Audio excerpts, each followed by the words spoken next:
ગરમીમાં આથા વગર તેલ વગર એકદમ ઝટપટ બની જાય તેવો નાસ્તો અને ખૂબ જ ટેસ્ટી ખાવાનું મન થાય તો એકદમ પરફેક્ટ છે. હેલો ફ્રેન્ડ્સ, તમારું સ્વાગત છે ઘરનું જ કિચનમાં. આજે આપણે બનાવીશું ગરમીમાં હેલ્ધી રહેવું હોય તો આ પ્રોટીન પેક ઇડલી જરૂરથી ટ્રાય કરવા જેવી છે. ખૂબ જ સોફ્ટ બને છે, ખૂબ જ હેલ્ધી બને છે અને સાથે ખાવાની ખૂબ મજા આવે છે. તો તેલ વગર અને એકદમ ઝડપથી તૈયાર થઈ જાય તેવી આ ઇડલીની રેસીપી તમે ટ્રાય ના કરી હોય તો જરૂરથી ટ્રાય કરજો. અને જો હજુ સુધી મારી ચેનલને સબસ્ક્રાઈબ ના કરી હોય તો જરૂરથી કરજો. તો એકદમ સોફ્ટ રૂ જેવી પોચી ઇડલી બનાવવાનું શરૂ. તો આ પ્રોટીન પેક ઇડલી આપણે બનાવીશું મગ દાળમાંથી. તો મેં અહીંયા 1 કપ ફોતરા વગરની એટલે કે મોગરની મગ દાળ લીધી છે. હવે આપણે એકદમ સરસ આ મગની દાળને પાણીથી ધોઈ લેવાની છે. તો મગની દાળમાં આપણે પાણી એડ કરીએ તો આ રીતે તમે જુઓ એકદમ એમાં ગાંઠા પડી જાય, પણ આપણે એને હાથથી આ રીતે તોડી અને એમાં જે પણ એક્સ્ટ્રા કચરો હોય તે બધો જ સરસ રીતે ધોઈ લેવાનો.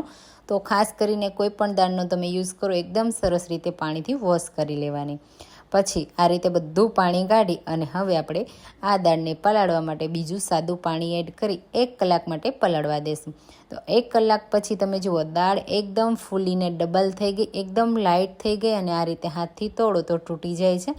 તો આ દાળને પલળતા ઓછો સમય લાગે છે. તો તમે 1 કલાક પહેલાં પ્લાન કરો કે ઇડલી ખાવી છે તો તમે બનાવી શકો છો. હવે અહીંયા એકદમ સોફ્ટ અને રૂ જેવી પોચી ઇડલી બને એના માટે આપણે અડધો કપ રવો અને 1/4 કપ દહીં લેશું અને એકદમ સારી રીતે મિક્સ કરી લેશું. તો ખાસ કરીને આ ઇડલીમાં થોડો રવો એડ કરશો તો ખાવામાં ખૂબ જ સરસ પોચી અને એકદમ પરફેક્ટ બનશે. તો આ રીતે મિક્સ કરી દેશું અને હવે આપણે આ રવાને થોડી વાર માટે ફૂલવા દેવાનો છે.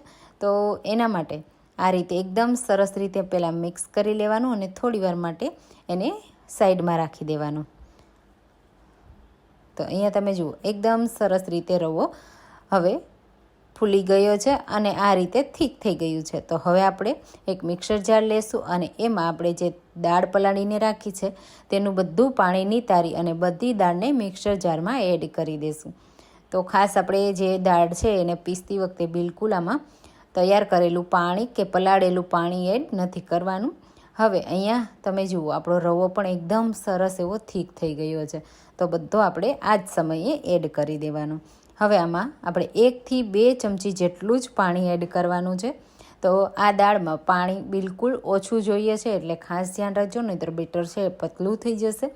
તો દાળને એકદમ સરસ રીતે મેં પીસી લીધી છે. તમે જુઓ એકદમ સ્મૂથ છે. હવે આ દાળમાંથી આપણે ઇડલી બનાવવા માટે સૌથી પહેલાં આપણે મિક્સર જારમાંથી બધું બેટર કોઈ મોટા વાસણમાં કાઢી લેશું.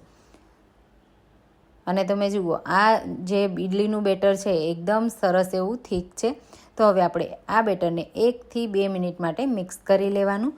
પછી તમને જે પણ ગમતા વેજીટેબલ હોય તે બધા એડ કરી શકાય. તો હું અહીંયા 1 ગાજરને ઝીણું ઝીણું ખમણી લીધું છે હું એ એડ કરું છું, સાથે ફ્રેશ લીલા ધાણા અને તીખી લીલી મરચી. તો તીખાશ થોડી હશે તો ખાવાની ખૂબ મજા આવશે. અને સાથે થોડી ડુંગળી પણ હું એડ કરું છું. જો ડુંગળી ના ખાતા હોય તો સ્કીપ કરી દેવાની. સ્વાદ પ્રમાણે મીઠું એડ કરીશું. તો એકદમ સરસ રીતે શાકભાજીથી ભરપૂર બને છે, ખાવાની ખૂબ મજા આવે છે.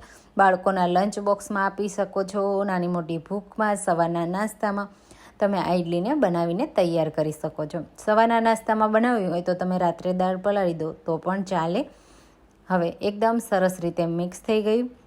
હવે આપણે એમાં એકદમ ટેસ્ટી ઇડલી બનાવવા માટે એક વઘાર કરીશું. એના માટે એક પેનમાં 1 ટેબલસ્પૂન તેલ એડ કરીશું, અડધી ટીસ્પૂન રાઈ અને સાથે થોડા મીઠા લીમડાના પાન એડ કરીશું અને વઘારને સારી રીતે થવા દેશું. જો તમારે તેલ વગર જ ખાવી હોય તો વઘારને તમારે સ્કીપ કરી દેવાનો અને ઓછા તેલમાં ખાવી હોય તો આ 1 ટેબલસ્પૂન તેલમાં વઘાર કરી અને પછી બેટરમાં એડ કરી દેવાનો.